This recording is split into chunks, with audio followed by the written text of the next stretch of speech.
Hi, everyone. Well, for today's show, buckle your seatbelt.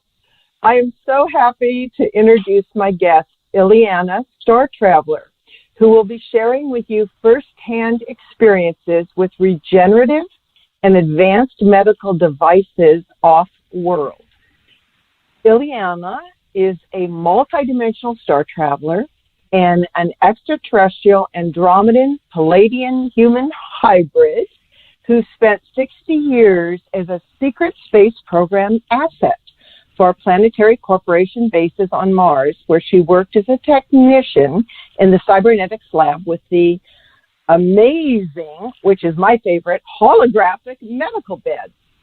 And she personally experienced body age regression, memory, Engram stations, and ejections of extraterrestrial biological serums, which we'll be discussing and explaining that today. So you are about ready to learn about regenerative solutions that can cure literally all diseases and much more. Ileana will also share about her multi-modal healing and intuitive skill set. She is a certified crystal healer, teacher, Reiki practitioner, shamanic practitioner, sound healer using tuning forks, and intuitive. In her current practice, she also helps people discover their life journeys by psychically looking at their life paths, focusing on what they would like to improve in their lives, and assisting them to achieve their goals with greater balance and removing blockages.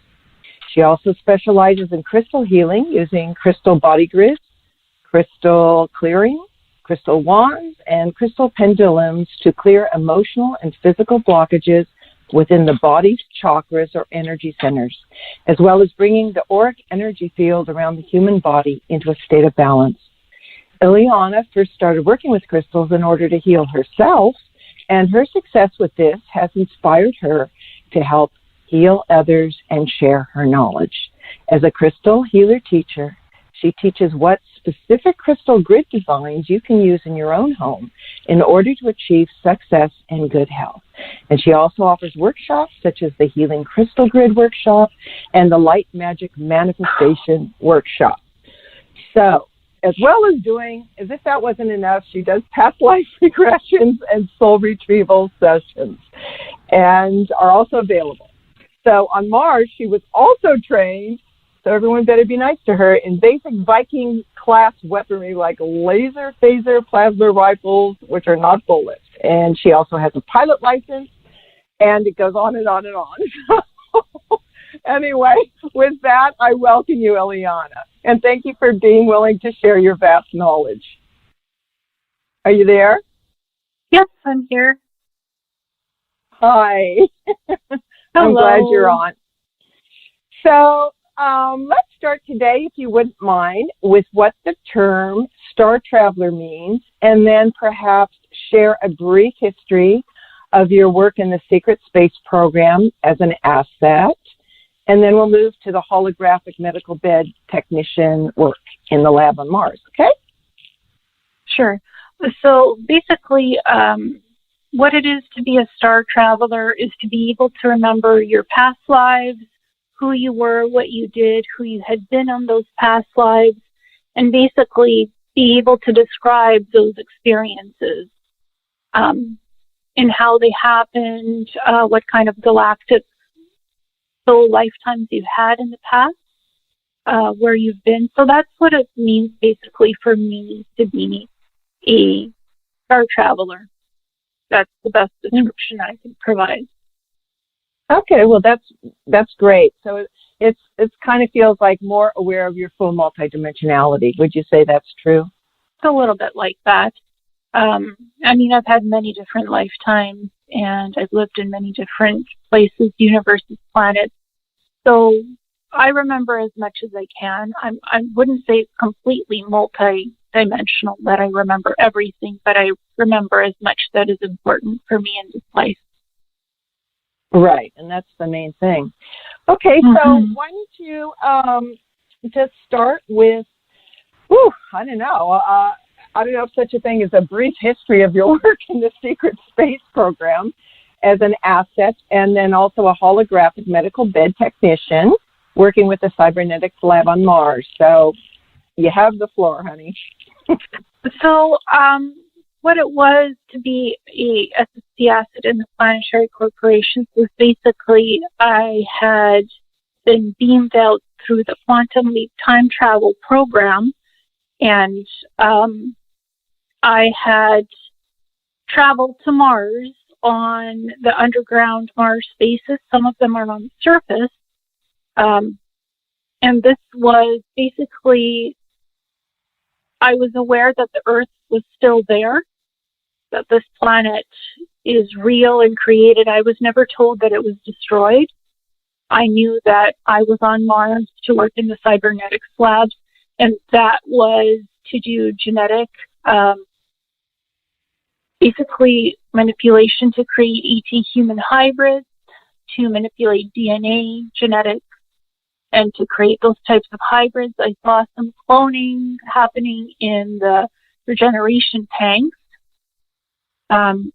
And also how the holographic medical pods work is they're based on plasma technology that is within the holographic medical pod, which is a long cylindrical type of a device, regenerative medicine device that could regenerate body parts, regrow human body parts. So it can basically regenerate your body if it's been damaged, and it can also return you from almost being dead, back from the dead. If your soul has lived for about 14, 20 hours, it can still be returned to the body with the assistance of the holographic medical pod. And this is regenerative technology. It comes strictly from Mars, and it's planetary corporations technology. We don't have access to this on Earth. It's not available to us, to the general public. Some people might have it in the underground bases, black ops bases and labs, or elites might have it, but we don't have it here for the general public. So it's just not available. Not yet. High tech. Yeah. Not yet, anyway. And okay, so we'll get to the planetary corpse in a minute. Could you kind of walk us through it, just for the audience, because I know all these words they're probably not used to. So, like, what you would do, someone would walk in, they would lie down on this bed, and by the way, everybody, on the pre-announcement, on my radio page, on News for the Soul, it's under Super Soul Solutions, you have two pictures there of more or less a holographic medical bed, and so you can actually see how it works. So if you would just kind of walk them through a little bit of how that device works, I think that would be interesting. So the device is, again, it's run on plasma. So it's powered by plasma technology within the holographic medical pod. I don't call it a med bed. I call it a holographic medical pod. That is its technical term. And again, it's semi-automated regenerative technology that does not require doctors or technicians to constantly be there. It uses holographic technology where somebody can program in healing, whatever type of healing they need done for a person, and they're healed. So that's how it works, and the person comes out with regenerated body parts 30 minutes later, 40 minutes, an hour or two, depending on what's being regenerated. Some body parts take longer to replicate and regenerate than others. So that's how this technology works. I don't have the schematics or blueprints to build it, because I was just the end user programming the information for what needed to be regenerated in body parts, what disease to heal. I never actually even accessed these pods myself. So, yeah, I never accessed them. Oh, okay. I never had access to them. Okay. Yeah. But, all right, so that's clear. Now, do you know, you of course know of Captain Randy Kramer in the Special Divisions Marine, right? Yeah, yes, I do. Okay, so I know that he talks a lot about this because he's been in and out of it many, many times, and he similar to you, but he kind of describes it as it's a perfect map of the person's body using their own DNA. And then he said, I'm doing this from memory, that like you said, someone maps that perfect DNA in a software model, and then the software model then tells the hardware what model they want to project holographically. So the subject's own DNA is used as the framework for the modeling. And then, the device, is that right?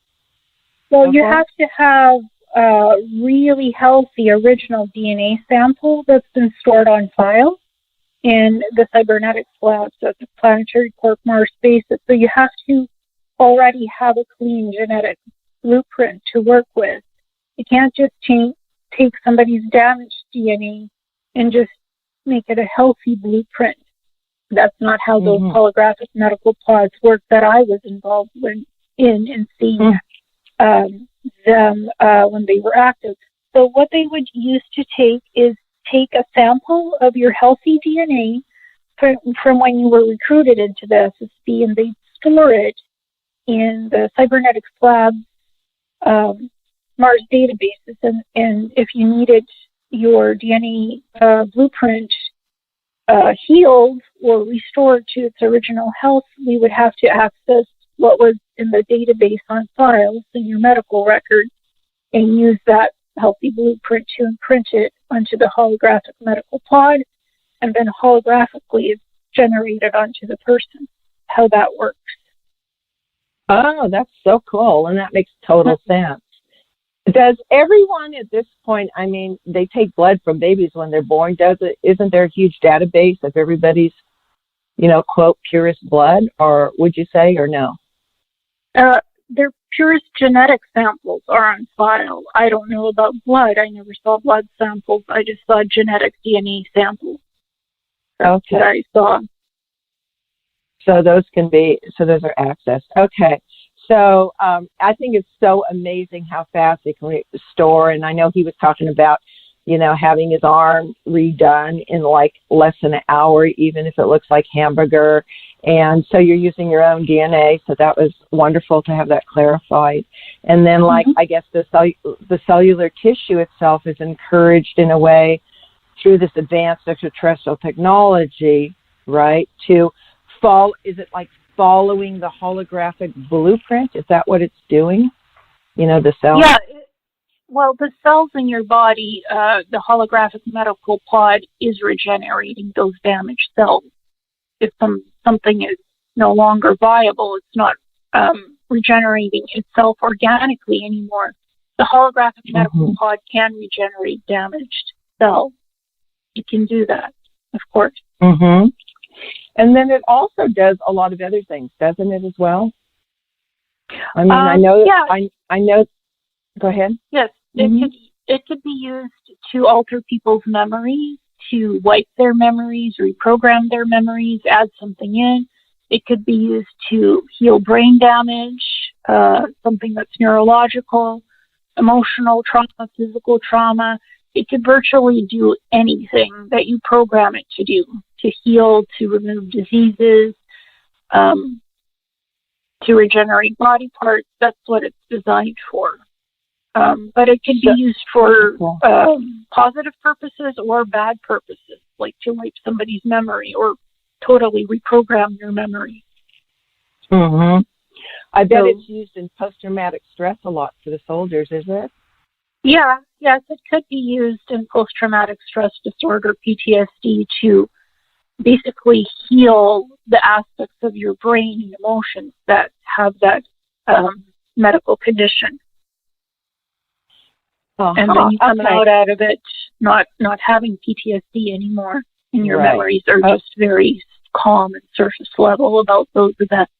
You're no longer triggered by them. The trauma of those events. So fascinating. But with some, it does resurface, doesn't it?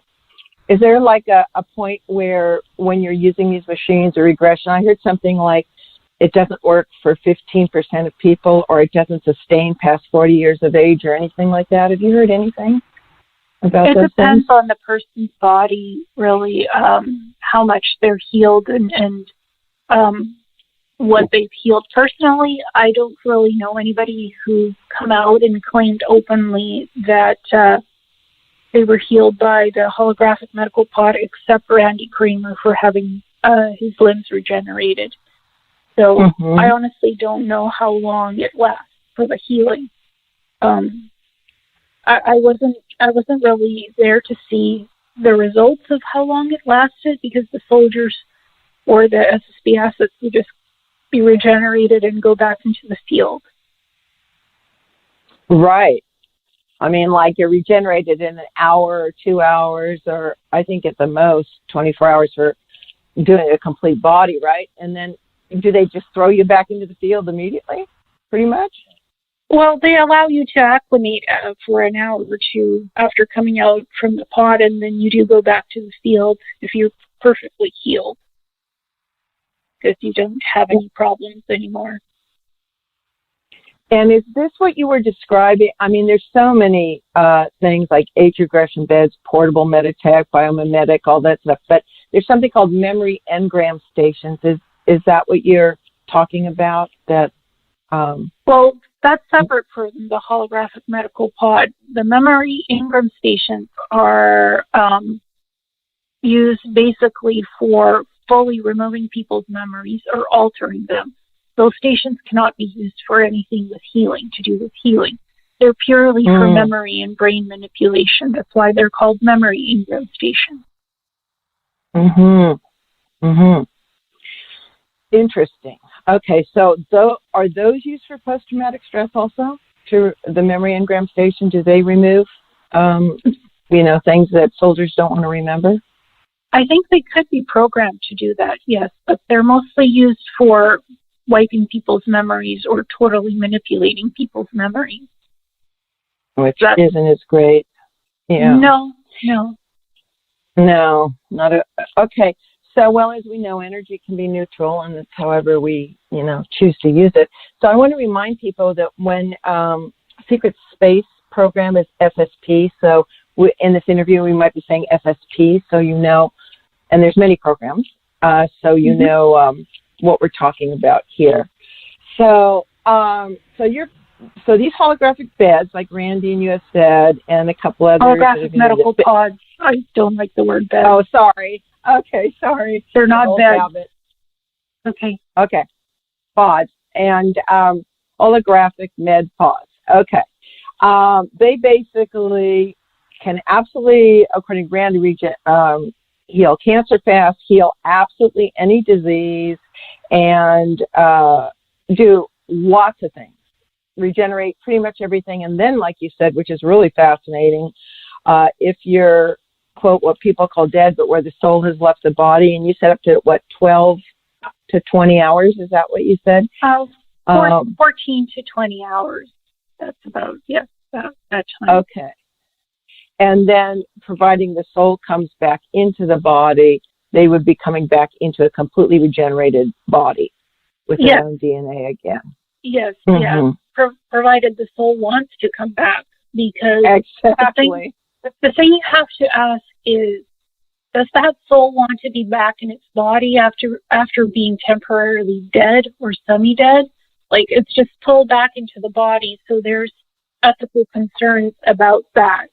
The efficacy of pulling a soul back into the body, whether that soul wants to come back into the body or not, you don't know. You're just resuscitating a body and putting their soul essence back into it. So, and then that person has to deal with the experience of that happening to them, of being out of body, of being somewhere else, their soul floating around. Maybe they're aware of it, maybe they're not. We don't really know. So there's ethical issues with that type of thing. Oh, there's ethical issues with all of this. Yeah. Yeah. Well, I've interviewed over 600 people clinically died and came back into their body. And they all have similar experience, but actually none of them wanted to return to their body, but they were shown what they could contribute and things like that, so they decided to. But you're right, it's so individual for everybody. So, and that gets into a whole other thing about how the soul is, worked, which is not for the purpose of this show, but Okay. So I love those med pods. I think they are amazing. And I know it would put the pharmaceutical industry on its back. So do you not think it will really come here for another 50 years or something? What's your guess on that? I think it's more like 100 to 300 years that we won't have this type of technology available to us on Earth, like to the public, general public. I think as close as what we'll come to is having those specialized med beds, what they call, the pharmaceutical industry calls them med beds, that target cancer cells in areas to kill cancer. That's what we already have in trial and prototypes, and in many hospitals by now. They're actually being implemented. Where before it was very like chemotherapy that targeted everything, the cells around the tumor, the growth, whatever it was, the cancerous growth. Right. It would target it, and it would basically, the chemotherapy would target everything, the tumor and the cells around the tumor or the growth. What these med-beds do, they only target the cancer growth, the tumor or the cancer growth. It does not target the cells, the healthy cells around it. So there's less chance of side effects. And you only have to stay a couple of hours in this med bed that does the laser therapy instead of receiving IV chemotherapy and taking pills and sitting there with a transfusion for hours on end in the hospital. Exactly. It's just so primitive to me. Okay, and now, didn't you also mention a kind of pod that can replace, how do we put it, non-functioning DNA and replace it with That's the holographic medical pod. Yeah, it takes the sample. It takes the healthy DNA sample from the database, from the Mars Cybernetics Labs database. So it's programmed into the pod. It takes the healthy sample. You program it in the holographic interface. You program that sample in of the healthy DNA, and the holographic medical pod projects it over the damaged DNA and imprints a new healthy DNA blueprint over that. And the damaged DNA is gone. How I remember it working. That is so cool. Now, obviously, they're using drugs or something to keep the person out during this time, right? Sometimes, I don't think it's drugs. It's something in the plasma that perhaps makes you sleep and be relaxed. So I don't think it's drugs. But sometimes people are awake, like Randy Kramer, where he said he was awake during the procedure. He saw his lymph being grown. And he saw the lasers and the cameras and the software, how that was working to regenerate his body parts. And it took time to grow. But it wasn't painful for him, though, I don't think. So. No, I think that in these versions of the holographic medical pods that are on Mars in the cybernetics labs, you're being surrounded by the plasma field. And sometimes these pods have fluids in them, like regeneration tanks, for example, so you don't feel any pain while you're in there because of that. Yeah. People know as we're describing these things, it's fairly comfortable, shall we say? It's amazing. So this is why I want people to know about this, because I know the pharmaceutical won't want it out fast, but I do think the more of us that know about it and start supporting that, because I know Randy was gathering funds so that he could start working on building one, because there's a lot to that. But he said even that will be a minimal of a 10-year to 20-year project. So, it's a process. Yeah, it's a process. I'm not sure when that will happen. I don't work with Randy Kramer. He's a great guy. I admire him, but I don't work with him on what he's designing. we're trying to get funding for those med beds or holographic medical pods, so I don't know his process. Many people have asked me, do I work with him? Do I know his process? When will it all come out? And I don't know the answers to those questions because Randy is a person who I've been interviewed with, and I consider him a nice, decent person. But I'm not involved with his workings of the med beds or holographic medical pods. I wish him great luck and that he does manage to put this out as a working unit sometime, but I don't know when that would happen or if they can get enough funding or technology to make it happen. I don't know. I would imagine it's going to be very, very tough. And I love Randy, too. I really appreciate him. And the only reason I'm bringing him up is because what he says completely dovetails with what you say. So, there are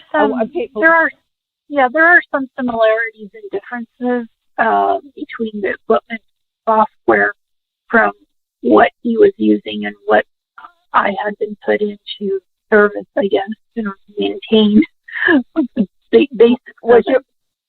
Was yours more advanced? Because I know you said yours is run by Planetary Corporations. I consider it to be advanced technology. I don't know if Randy's is more advanced or not. I just don't know because I was not in Mars Defense Force. I was not in that unit of that group of the Secret Space Program because that's a separate group and unit. I was never part of Mars Defense Force, so I honestly don't know whether it's more advanced or not. Okay. I think what he's trying to build here might be a little bit less advanced than what's up there on Mars. That's for sure. I think it's just starting. Yeah. I know. Yeah, exactly. But also the Planetary Corporations, at least I remember from one of your interviews, Love, is that you said they have usually the most advanced versions of plasma technology and med pods and portable Meditech units and stay because they tend to build all the greatest and latest, right? And I think you said they're not dependent on trading and bargaining with extraterrestrials to give them advanced technology. Is that correct? Well, they will trade with extraterrestrials. They're not dependent on them, but they will trade with them for more advanced technology if somebody will provide them with something that they want. So they do trade, but they're not dependent on it. They mass produce their own advanced technologies. And it's all about perspective on what you consider the most advanced. Say the Secret Space Program Planetary Corp, on their Mars bases, they consider that the most advanced plasma technology they have.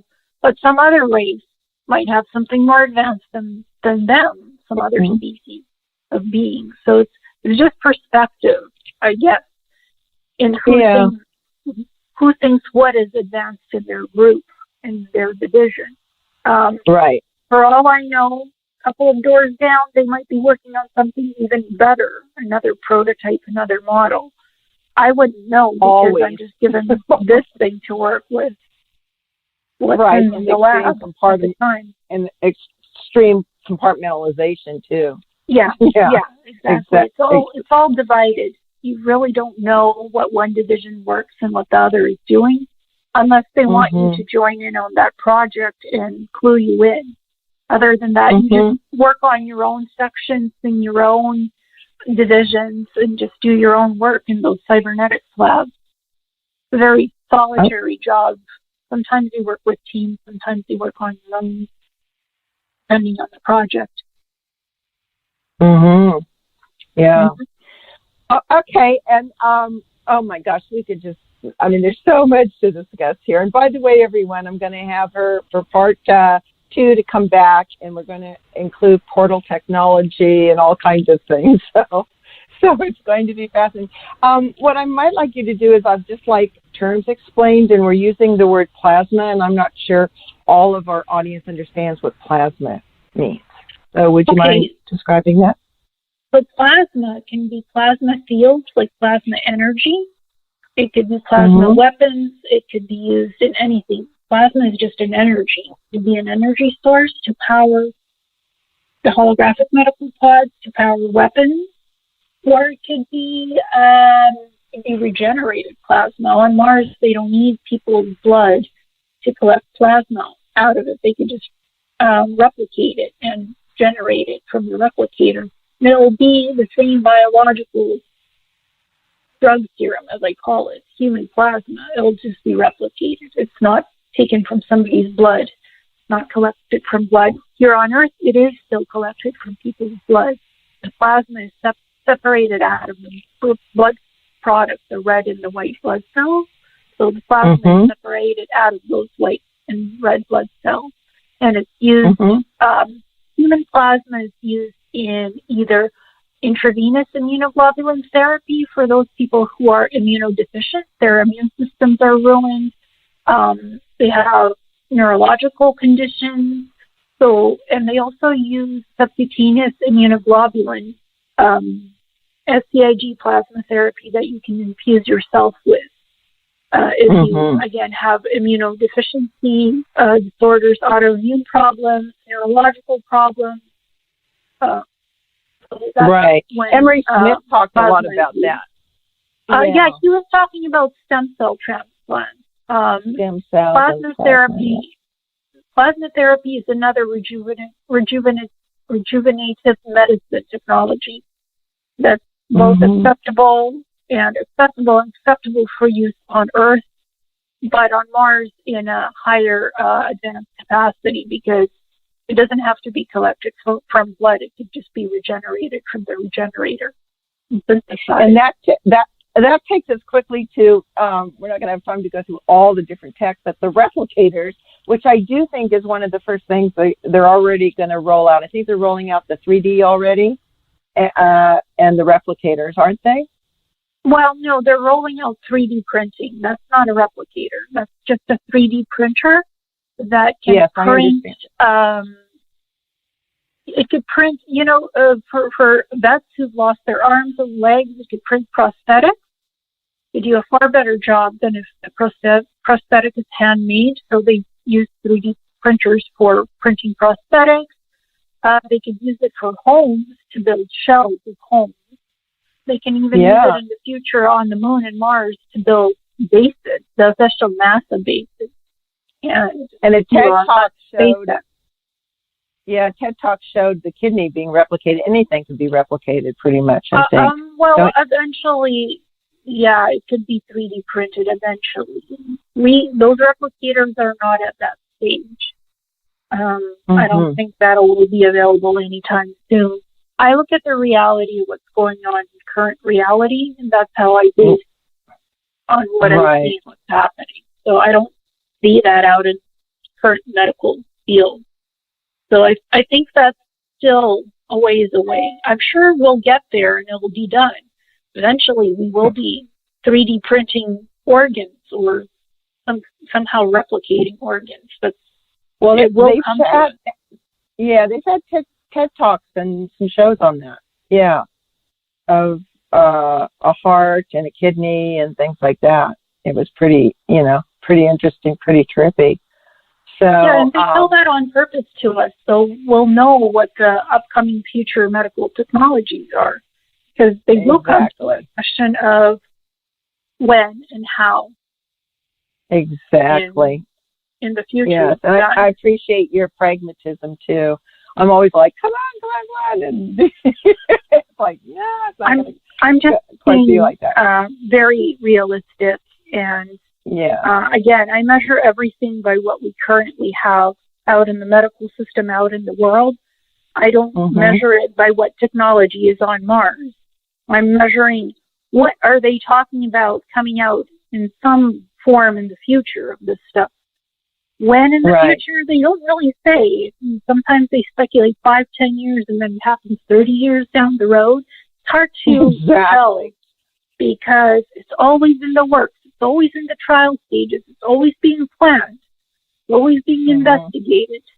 So it takes time and time again to actually get it out to the medical system and out to the public. Right. And it's very regulated. We don't have instant access to new medical technology. So I think they're aware of that. But a lot of the listeners may not even know that we've had all these bases, that we have so much space travel already and stuff. So it's one of the things I was excited to bring you forward so that they can, have a little bit more of an expanded viewpoint of that. Even, who was it? Well, there's so much disclosure happening, but I think I'm going to not pronounce his name, Haim Eshed, the Israeli space security chief. He came forward with a public statement that they share a joint base on Mars with ETs, and Trump knows about it, et cetera, et cetera. So, we're moving along here slowly, right? Yes. We are moving along here because he disclosed that the Galactic Federation, whatever that Galactic Federation is, he didn't specify which ET species it was, whose Galactic Federation this was. So that's very vague. So we don't know.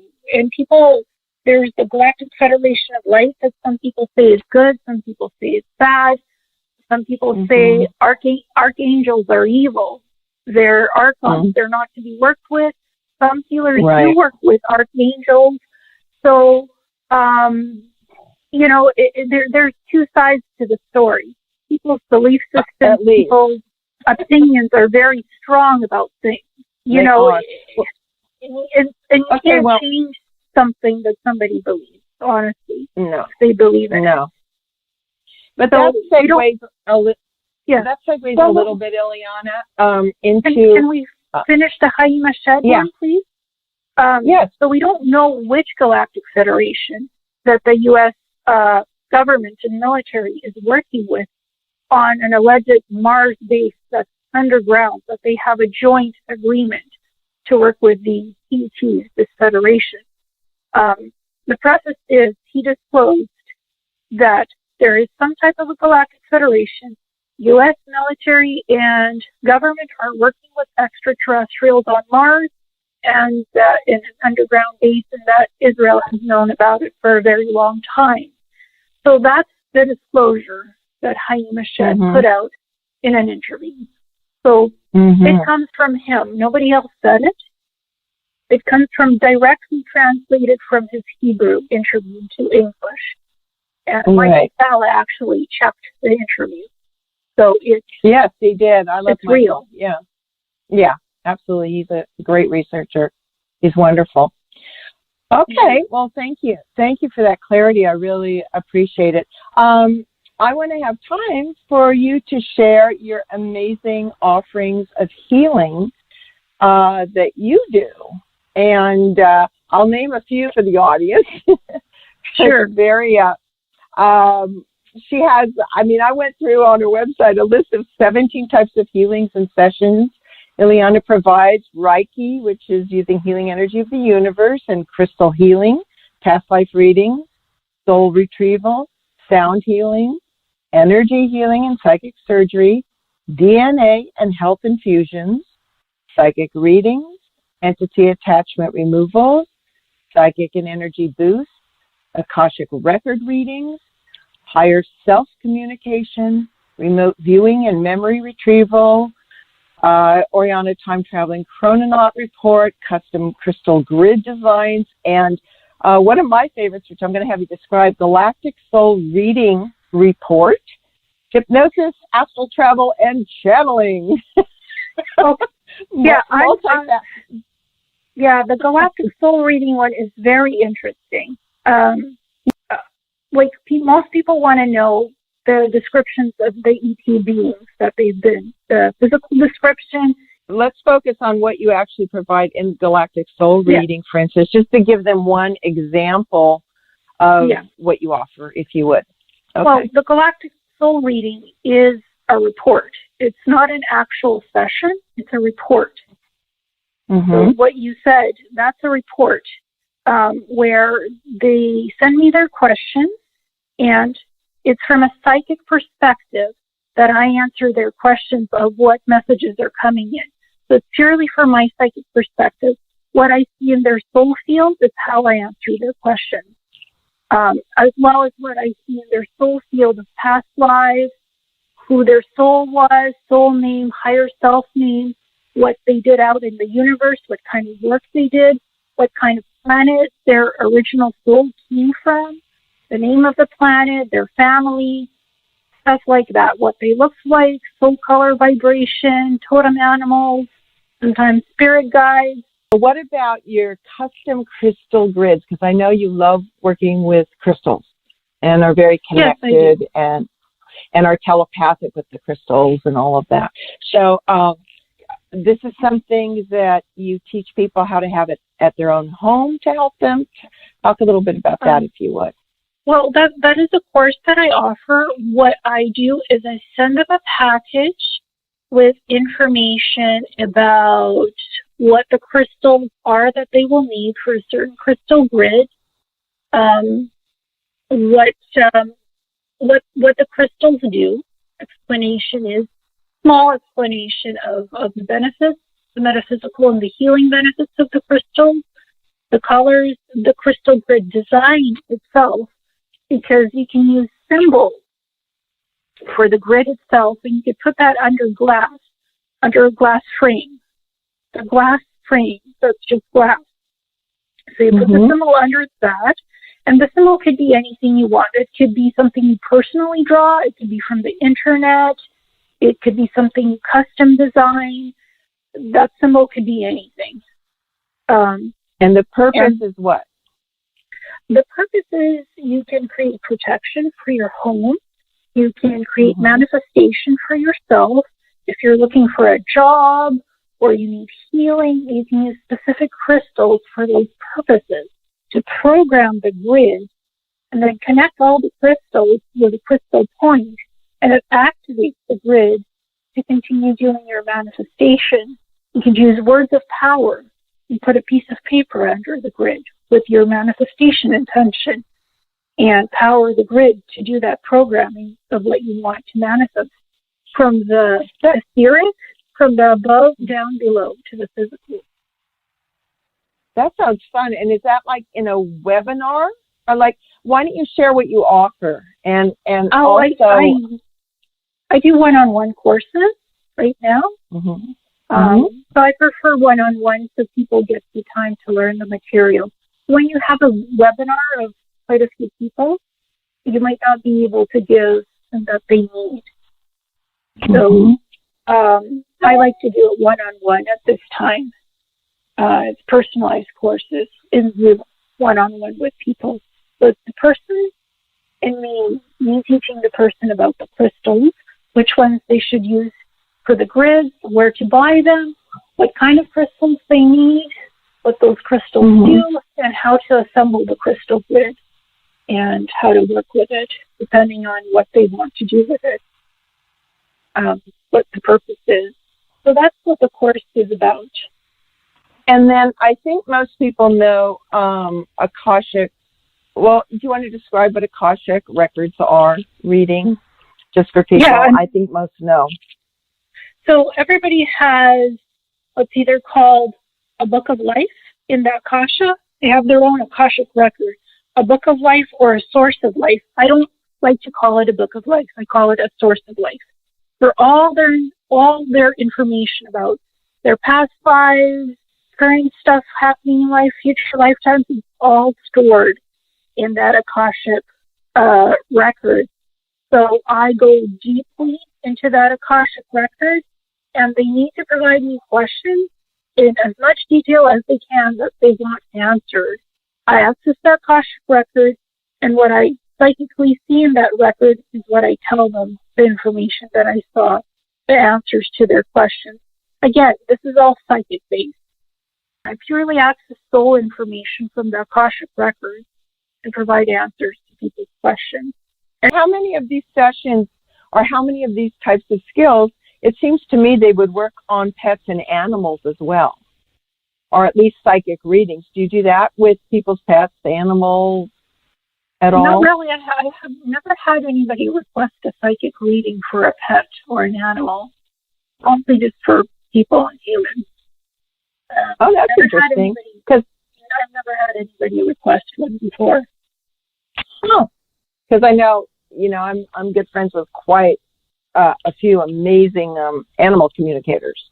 So and sometimes people will spend money on their animals that they won't spend on themselves, Yeah, well, I mean,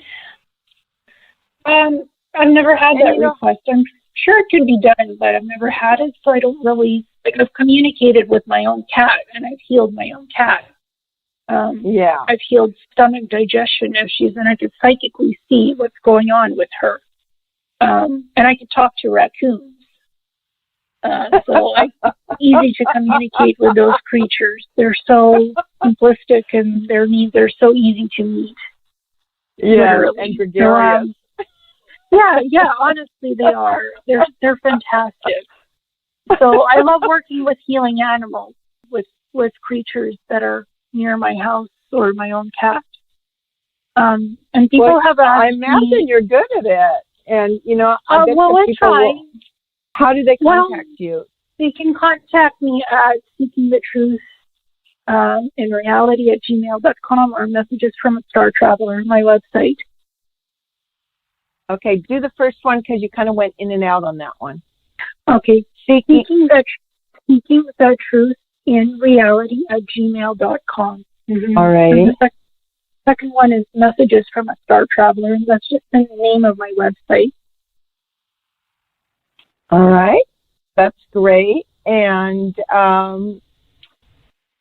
so what would you like, this is a last contribution before we close, what would you like the audience to know? Is there any particular thing that you feel is important for them to know concerning the regenerative healing?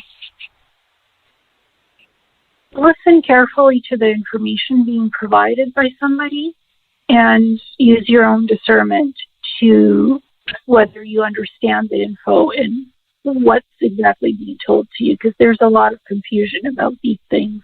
When something is coming out, what is it, how it's being used? So just discernment, use your own thinking abilities to understand what's being told to us, what's being disclosed publicly and behind the scenes as well, somewhere out there. Yeah, that's always really good advice. Alex, who, the ET contactee, he's been around for 40 years. One of his mentors, who was an Andromedan, said one of my favorite quotes in the whole world was, he said, "You humans are amazing," and said, "Keep your innocence, your naivete," which I interpret as keep your innocence and use discernment. Yeah, I don't know about keeping my innocence. I'm not that innocent anymore. I know way too much, and I've experienced way too much. Well, thank you so much, Ileana, and I look forward to your return on April 1st, where we're going to be discussing your knowledge on different kinds of time travel and portal technology, and maybe we can add in there a little bit of your experience with the 20 and back time travel regression technology, which will be really fascinating for people to learn about. Sure. If that works for you. you. Of course. And, of course. And have you heard of Andrew Bosiago, Project Pegasus, also? Yes, I've heard about it briefly. I haven't read the whole thing. I know that Andrew Bosiago actually he got to do time travel, and he actually got to go to the Mars bases and use the jump room technology. And I've seen the jump room technology as well on the Mars bases.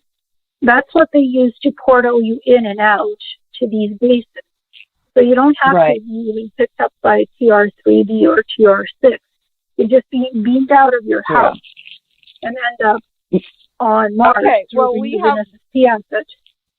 Yeah, well, okay, so we're going to save that for next time. Thanks so much. And folks, in 2 weeks, I return with Anna McGarth, who is a miracle healer and medical medium, and she's going to talk about the God-given abilities she regained after experiencing the light. And we all have these abilities, and most of us, in many cases, they're dormant for a variety of reasons. So this is the time for starseeds and awakening co-creator humans to intend to reactivate them for the benevolent benefit of all. So do tune in, and thank you so much for your valuable time, Ileana, and your amazing breadth and bandwidth of information and life experiences. Really appreciate that. Oh, thank you, Marilee. I look forward to seeing you again soon and being on the show. Okay. Until then, everybody, onward and upward. Okay. Bye-bye.